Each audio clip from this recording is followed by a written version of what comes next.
Are you feeling burnt out from teaching? My name is Robin Aiken, and I'm here to blend theory with practice tools to help you get that fire back again. Have you ever just wanted to throw in the towel on teaching? Well, do not give up. There's two theories that I would like to share with you to get that fire back. One is causal attribution theory, and the other one is expectancy value theory. Causal attribution theory is how we explain success and failure, and expectancy is how our beliefs and values drive motivation. Together, these can help you reframe thinking and restore that purpose.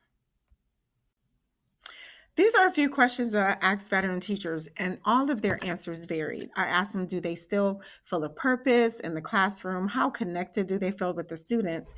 And when they think of student success, what motivates them to keep teaching and what discourages them?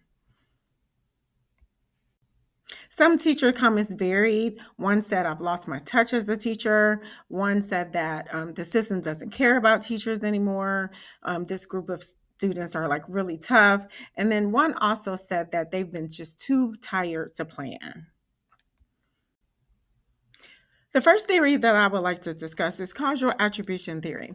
Weiner was a theorist who actually proposed that when people experience success or failure, they naturally ask, why did this happen? And then their answer, which is the attribution part of the theory, influences how they feel and how motivated they are to try again.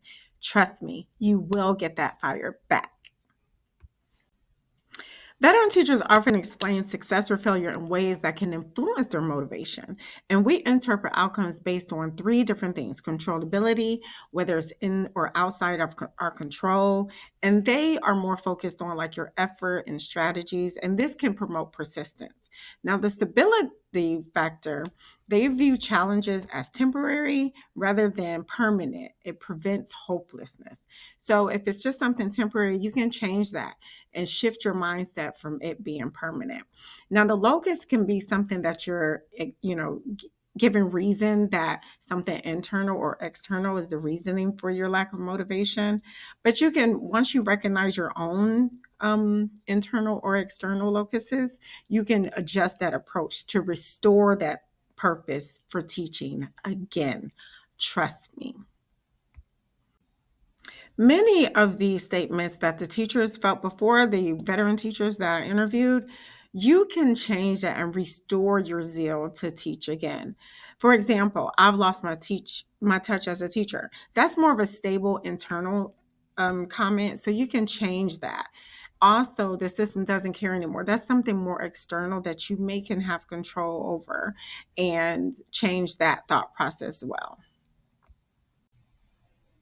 So let's begin with some strategies to help change your current mindset about teaching and focus more on the why and shift that thought from to a negative thought to a more growth oriented attribution. So instead of focusing on the why, you can adapt and explain causes of success or failure that are based off of effort, strategy, learning, and change rather than them fix external blames. Like that one teacher said, it's the system's fault and things like that. So focus more on effort and learning and change rather than external blaming. These are some examples of some different ways you can think about these external or even internal thoughts about teaching. So, for example, I lost my zeal to touch as a teacher. You can change that mindset and say, well, I've been teaching for years. Maybe I just need to update my strategies, collaborate with other people.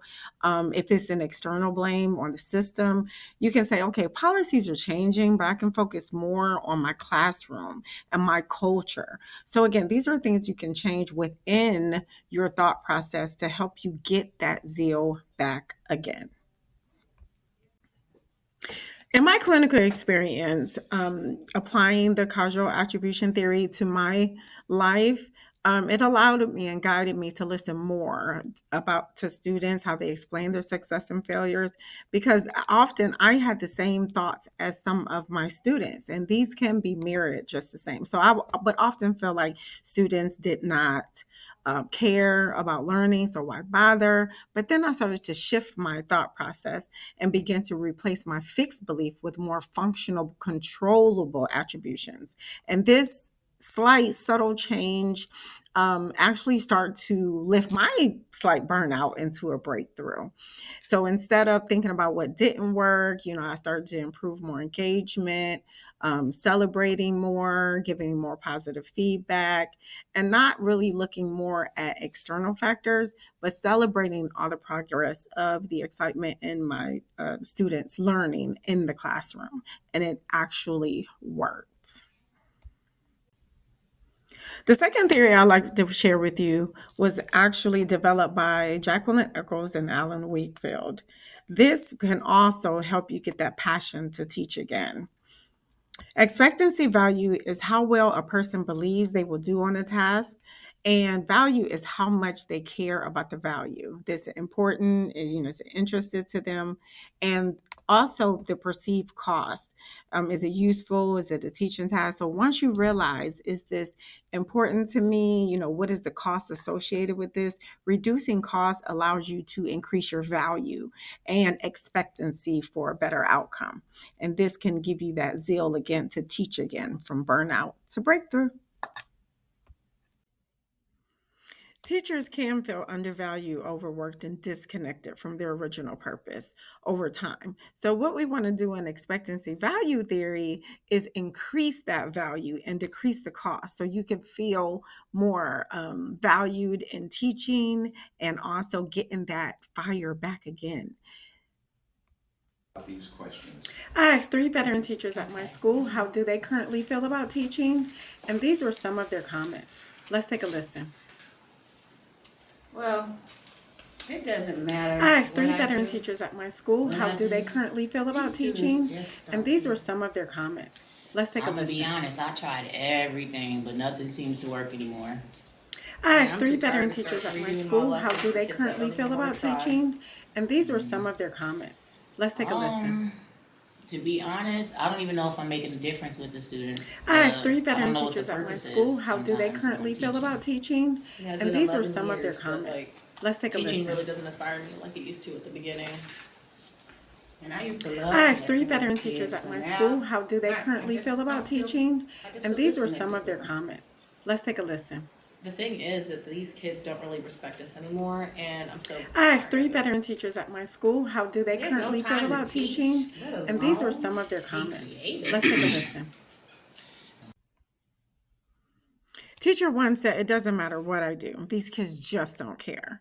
And also, I don't even know if I'm making a difference. While teacher 2 said, I'm trying everything, but nothing seems to work anymore.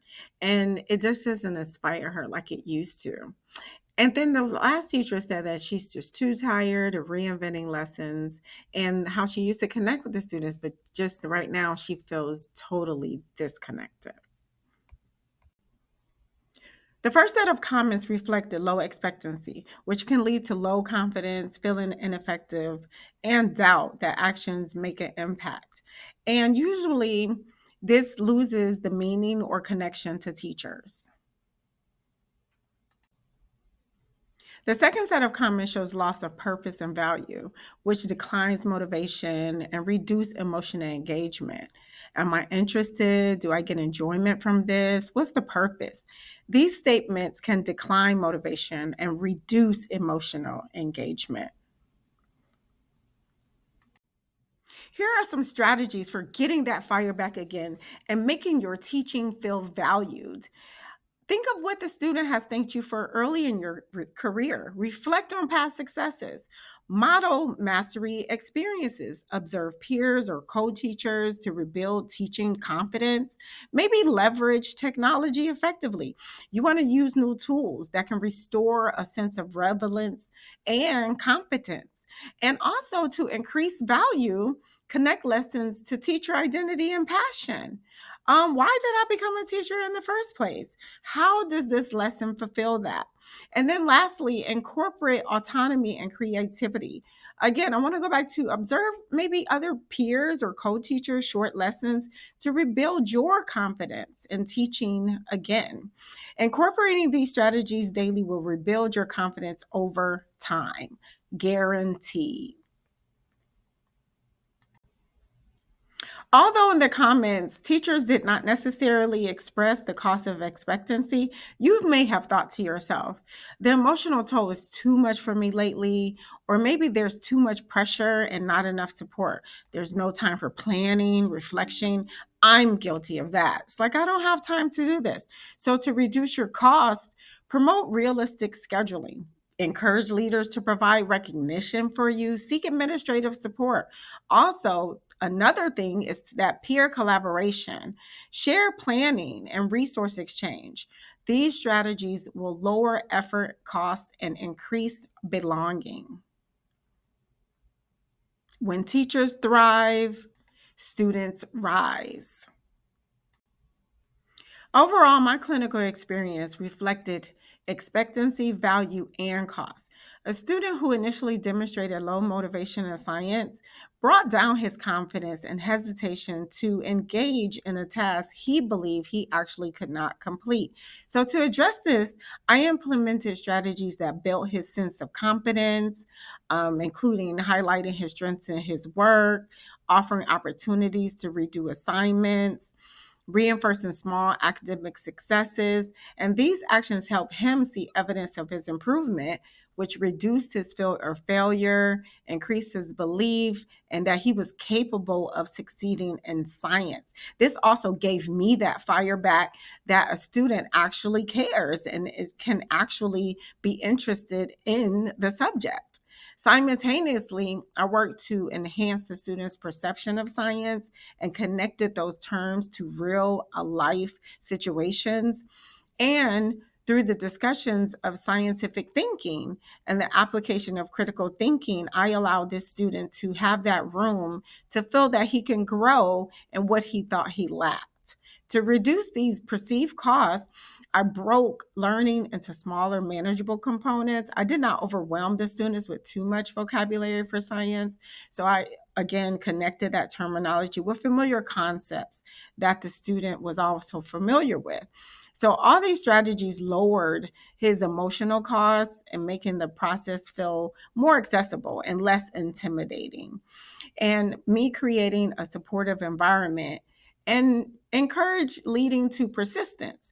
I help the students view challenges as opportunities of growth again, rather than obstacles to avoid. So, collectively, these expectancy, value, and cost focused strategies not only improved his engagement and participation, but also demonstrated that instructional design can meaningfully influence the student motivation. And this also encouraged me and motivated me to get that fire back again. Although I have that fire, it put a little more fuel to it and allowed me to see the importance of my role as a teacher. Through my clinical application of expectancy value theory, I recognize that same of these motivation principles that support students can also re-energize veteran teachers. Burnout often stems from low expectancy. I can't reach the students like I used to, which diminishes your value. It doesn't feel meaningful anymore. So my experience demonstrates that rebuilding teachers' sense of efficacy, helping them reconnect their value, and reducing emotional costs through collaboration, self compassion, motivation can be restored. One of the things that I did for expectancy value was shift my thought process and maybe giving the kids more positive feedback. And when I start to see that they started to engage more and their scores went up with certain situations and assessments, it made me excited. In this way, expectancy offers a framework for not only improving student motivation, but also sustaining teachers like us and engagement for this professional fulfillment that we once had, we can always get again. Here are some key takeaways. Motivation declines when teachers feel powerless or undervalued. So get that administration to recognize you. Casual attribution reframes setbacks as controllable. Do not feel like you don't have any control over the situation. Just change your mindset. Expectancy value theory rebuilds belief and purpose. Why is this valuable to me? Let me reduce my cost so I can give it more value.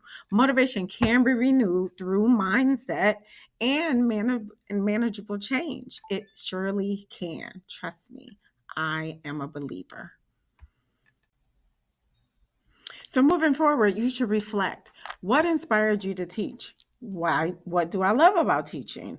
And what is one action you can take to feel that spark again? I know you can do this because I did. Reignite your purpose and your light will guide others. Use some of these strategies. See what they can do for you. I promise you will not fail. Thank you. Bye.